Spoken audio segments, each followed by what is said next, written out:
El MCRC ha organizado un simposio internacional para los próximos días 21, 22 y 23 de julio en Santo Domingo de la Calzada, en La Rioja, muy cerca de San Millán de la Cogolla, cuna del español. Será un simposio en el que intervendrán académicos importantes de universidades de todo el mundo. Un simposio que se va a celebrar, como decimos, los días 21, 22 y 23 de julio en Santo Domingo de la Calzada, en La Rioja, titulado El consenso político degenera el idioma. Tenemos hoy con nosotros a don Antonio García Trevijano. Él es el fundador del MCRC, es jurista y politólogo. Don Antonio García Trevijano, ¿qué tal? Muy buenas tardes. Me encuentro muy bien y siempre estoy contento cuando hablo directamente con las personas habituadas a oírme por la radio y televisión.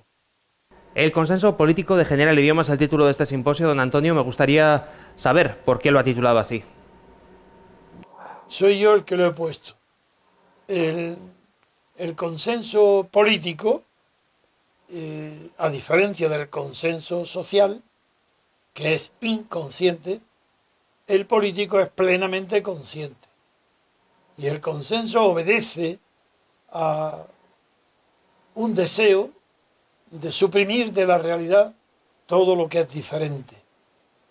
Consenso es estar de acuerdo, pero no un acuerdo de voluntad, sino un acuerdo del pensamiento, de la visión del mundo sobre todas las cosas. Por eso el consenso político prohíbe pensar. Y es un ataque directo a la libertad de pensamiento. Algunos, pocos observadores, creen que el consenso ataca a la libertad de expresión. Y no es verdad. El consenso es mucho más profundo. Ataca a la libertad de pensamiento para que no dé lugar siquiera a la tentación de que cada partido, cada persona, cada grupo exprese cosas distintas. Libertad de expresión la hay, pero dentro del consenso, es decir, dentro de un campo muy limitado de la opinión, que es el consenso. Eso en cuanto al consenso. ¿Por qué razón el consenso, que es voluntario, es un acto de voluntad para no hablar de aquello que diferencia a las personas unas de otras, sino para hablar solamente de aquello que parece que puede ser común? ¿Por qué el consenso degenera el idioma? Muy sencillo. El idioma no es una creación de golpe, instantánea, que de una vez para siempre inventa modos peculiares de comunicarse o de hablar o de escribir según los idiomas. No. El lenguaje es una creación permanente.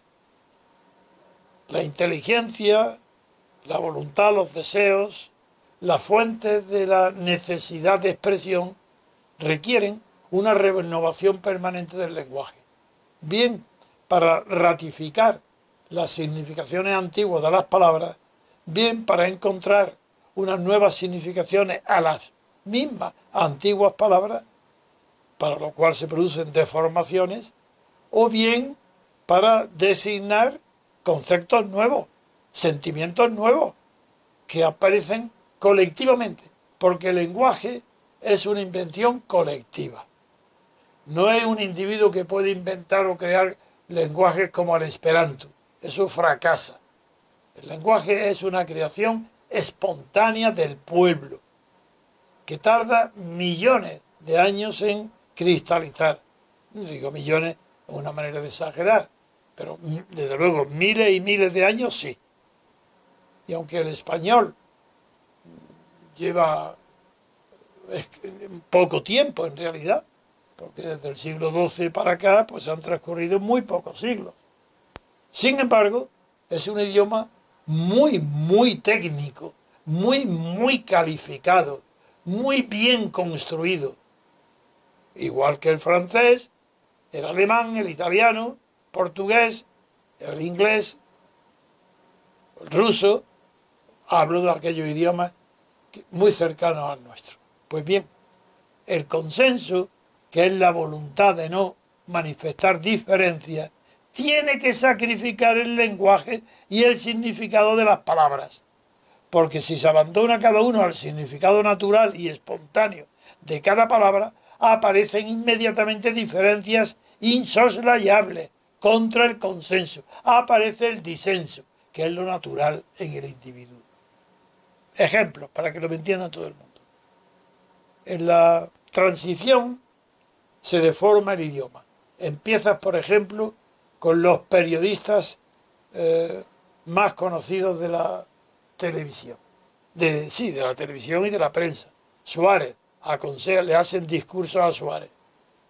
Y Suárez, como es un ignorante, que no sabe nada, y tiene que expresar cosas tan nuevas como el consenso de los franquistas con los comunistas, tiene que encontrar un lenguaje de consenso que deforme el idioma, que lo degenere.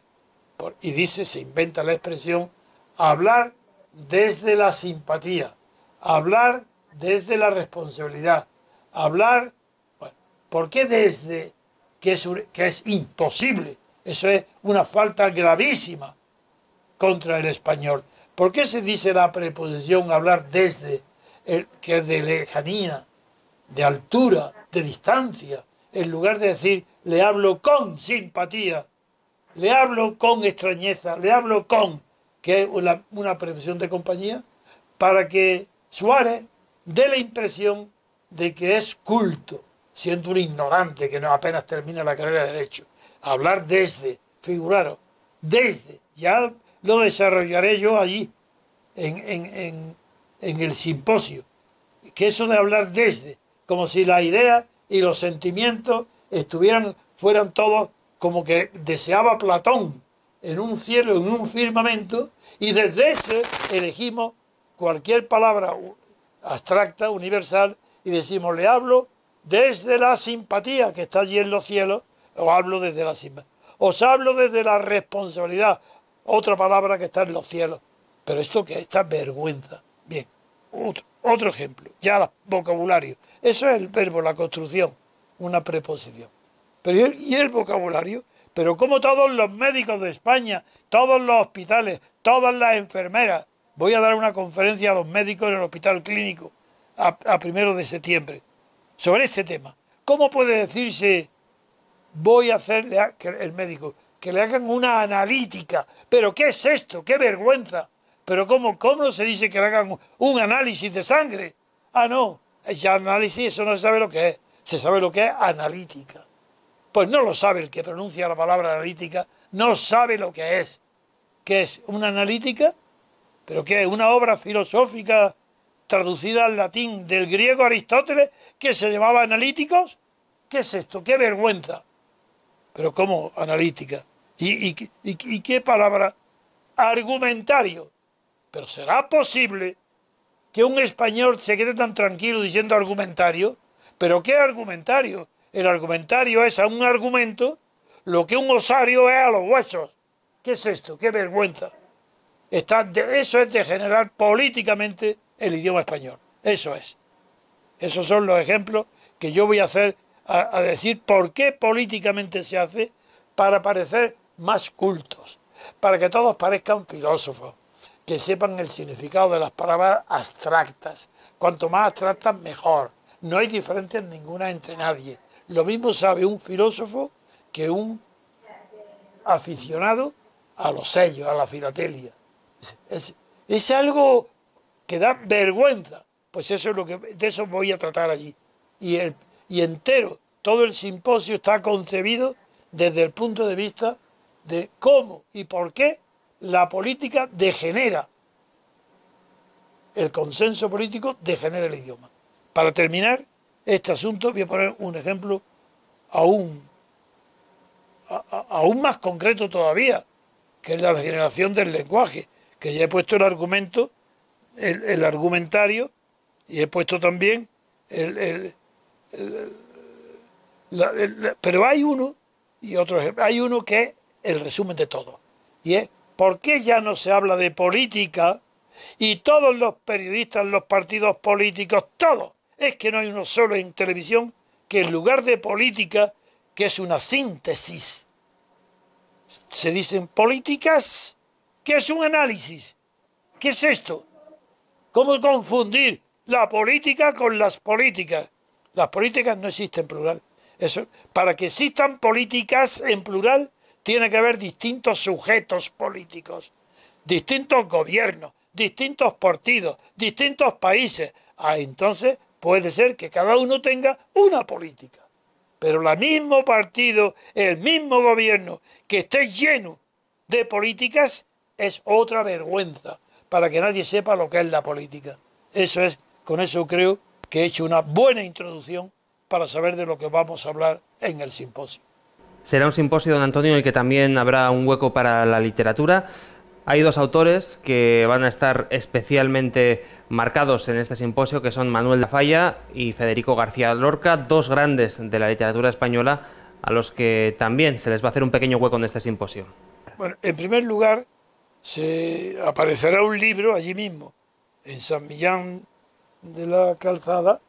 Ya estará a la venta un libro por 20 euros de un profesor catedrático de la Universidad de Granada, que ha construido la historia de cómo Manuel de Falla compone una mazurca en el piano de mi abuela paterna, María Trevijano, en Órgiva, en su casa solariega, aristocrática. Está invitado Falla y allí compone una mazurca que dedica a la hija menor de doña María Trevijano, que es mi tía Carmen, hermana de mi padre. Y por eso sus hijos de mi tía Carmen estarán presentes allí, celebrando que por primera vez en la obra musical de Falla se estrena, el público va a oír una composición. Es un acontecimiento mundial. Y claro, todos los expertos del mundo están pendientes ahora de que esa mazurca compuesta para piano, en el piano que tiene hoy una de mis primas hermanas, lo heredó, vive en Barcelona, mi prima Ana. Y esto está compuesto y se va a estrenar ahí y se va a tocar por una gran soprano,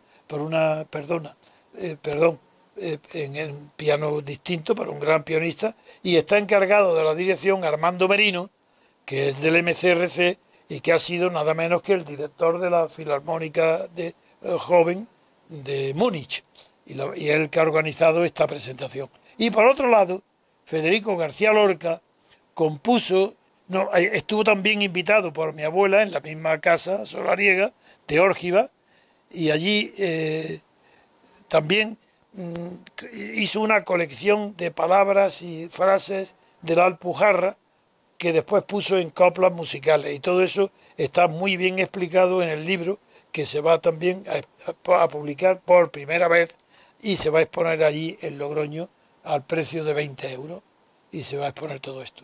Eso es en cuanto a las dos obras de Falla y de García Lorca. El acontecimiento merece la pena, se hace en un teatro de Santo Domingo, está organizado, patrocinado por el Ayuntamiento de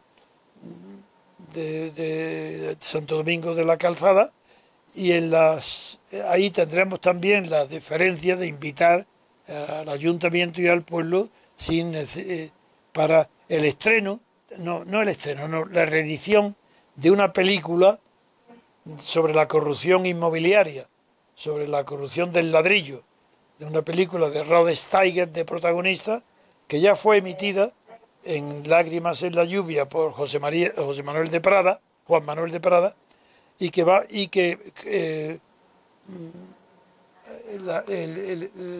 el programa de La Clave que hizo Balbín, pues nos ha dado permiso expreso para que con el nombre de La Clave exhibamos esa película y hagamos luego una tertulia hablando de personalidades muy conocidas de la opinión pública española para comentar esa película.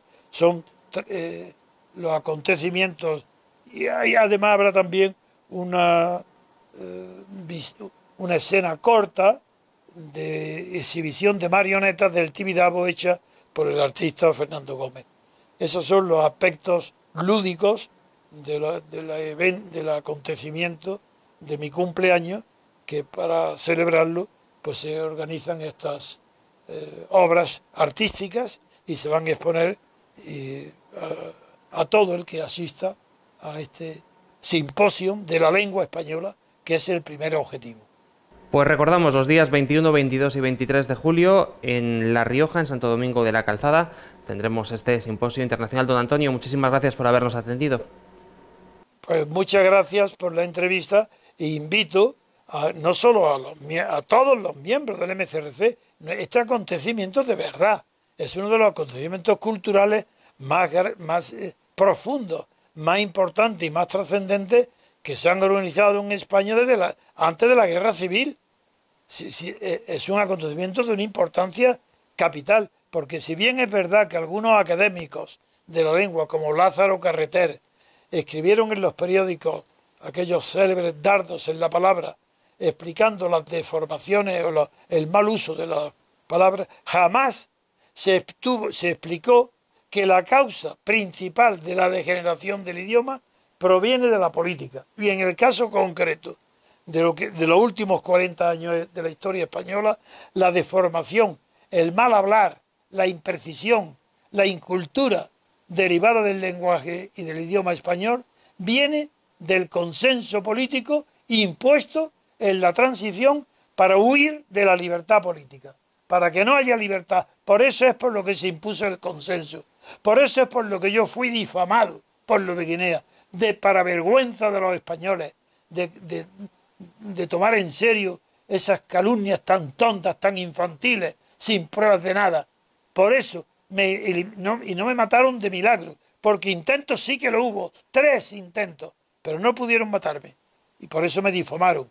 Pues me difamaron para que no dijera lo que estoy diciendo ahora, que el consenso político es una monstruosidad antidemocrática, que el consenso político en otros idiomas ni siquiera existe la palabra. En Inglaterra, en el mundo anglosajón, buscáis una enciclopedia, buscáis la voz de entrada, consenso, y no existe. Jurista, politólogo y fundador del MCRC, don Antonio García Trevijano. Un abrazo y gracias. Nos vemos en La Rioja. Pues allí te daré un fuerte abrazo y te agradeceré el trabajo tan bonito que estás haciendo.